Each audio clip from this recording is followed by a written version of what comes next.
నమస్కారం. ఘంటారావానికి స్వాగతం. ముందుగా ప్రధానాంశాలు. రప్పా రప్పా అని వైసీపీ నేతలు అరిస్తే భయపడేది లేదన్న పవన్ కళ్యాణ్.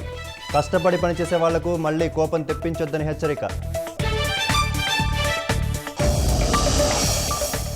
ఇండోసోల్ సోలార్ యూనిట్ ఏర్పాటుపై కరేడు ప్రజల్లో వ్యతిరేకత.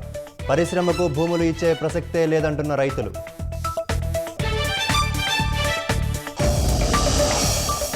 ప్యాంట్ జోబులో ఫోన్ పేలి కాలిన యువకుడి తొడభాగం. హైదరాబాద్ అత్తాపూర్లో ఘటన.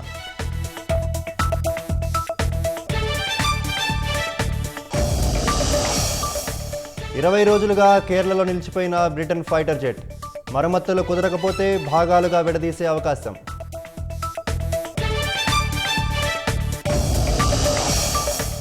హిమాచల్ ప్రదేశ్ను అతలాకుతలం చేసిన వరదలు. ఇప్పటి వరకు 63 మంది మృతి, 400 కోట్ల ఆస్తి నష్టం.